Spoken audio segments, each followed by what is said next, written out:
He's always trying to break you down, to make you sad, to let you in the darkness from the very beginning, when he declared his enmity to mankind.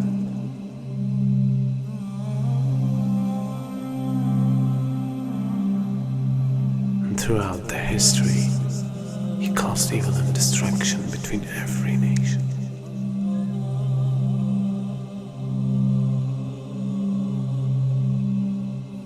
And today, he became much powerful than any time else.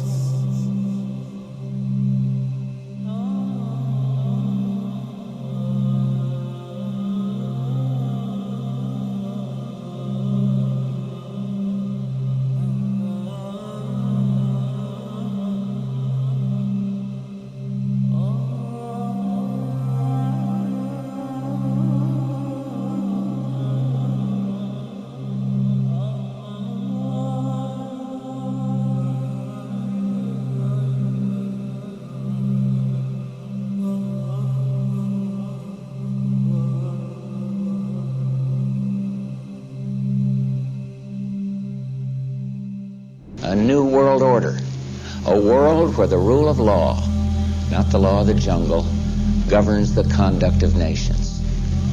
When we are successful, and we will be, we have a real chance at this new world order, an order in which a credible United Nations can use its peacekeeping role to fulfill the promise and vision of the UN's founders.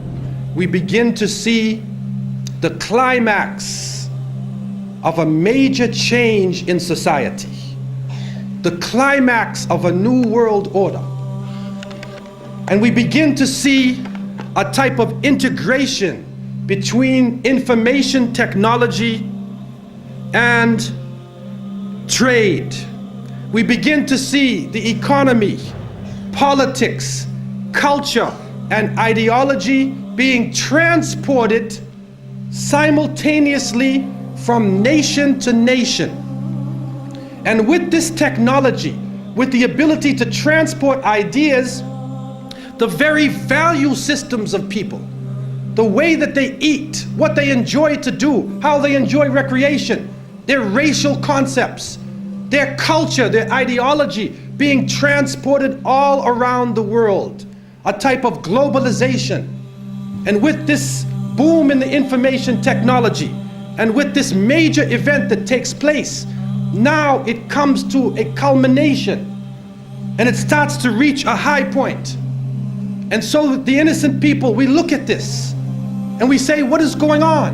What is happening to the world that had so many different varying views, different nations, different ways of approaching things that can complement each other?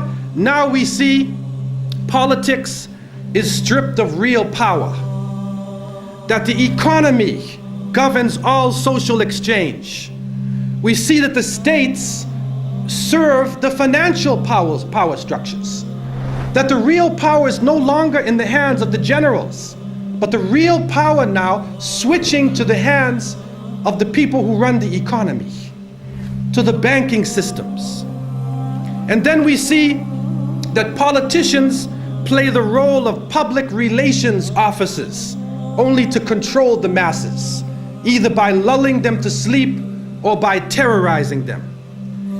And then we see that the masses of the people become helplessly preoccupied. Their lives are now bombarded with a series of cultural events. And these cultural events start to become the most important things in their lives. The World Cup, the Major League Series, the rugby, the cricket, the hockey, the tennis. Whatever the sport may be, we see whole nations coming behind sports. And the national heroes become sporting people. Even in Saudi Arabia, even in our own Muslim countries, the national heroes are now the soccer players. Who kicks the little ball inside of a net? He becomes the hero of the nation when people are dying on the ground. But yet we become preoccupied with this. And it becomes a type of indoctrination happening to us. And with the use of powerful music playing on our emotions, with videos now being taken to the furthest extremes in the planet, people's thinking processes are changing. People are now in love with the superheroes, even confused about their own identity, trying to change themselves, change the color of their hair, change their eyes, change the way they dress, change the way they talk on a global level. And then we see drug addiction reaching a point that humanity has never seen before. And after traveling to over 36 countries, looking at the Muslims and being with them, I have found that in all of the communities that the young people are being confused with drugs. It is pouring into our countries. No matter what form it takes, cocaine, LSD, psychedelic, depressants, put you up, put you down, confuse you, but create a false world and give you a false dependence so that you become dependent on the chemical. You forget about Allah.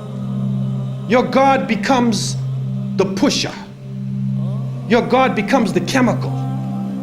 And so creating this dependency amongst the masses of the people.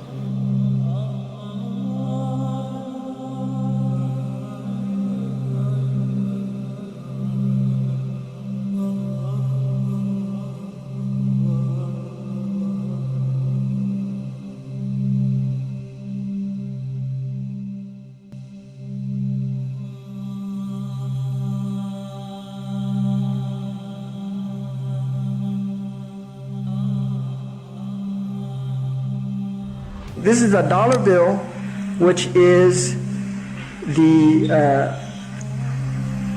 now devalued dollar bill. And on the back of the dollar bill, there's a seal on this side. It's called the Great Seal of the United States. That's what it's called. It's their seal. Now behind the seal, this is actually what is behind the Great Seal of the United States, is a pyramid with one eye.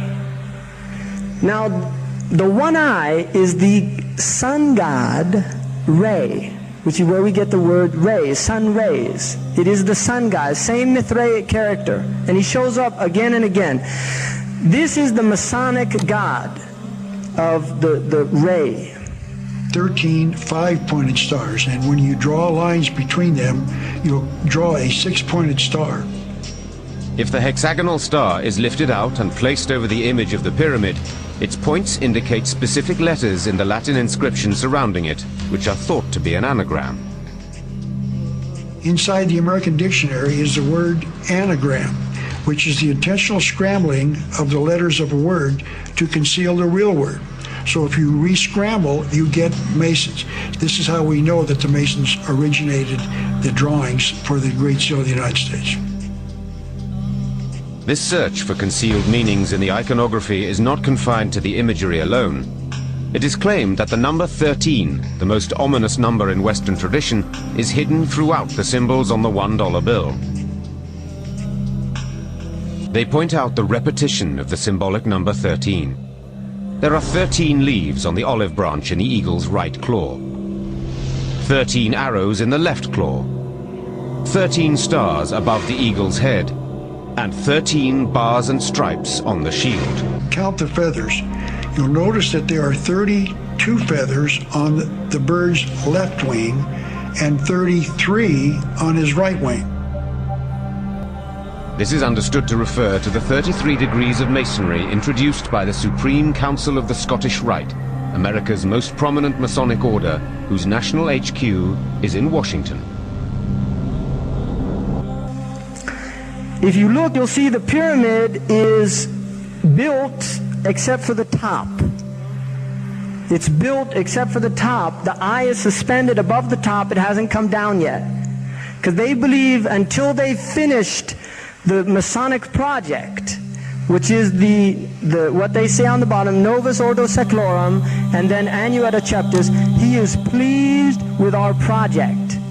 In other words, the God they believe in is pleased with our project. What is the project? This is the question. What is the project that this God is pleased with? The project is literally the secularization of the world. To completely strip the world from religious beliefs. This is the project, and that is why it is called Novus Ordo Seclorum, a new secular or worldly order.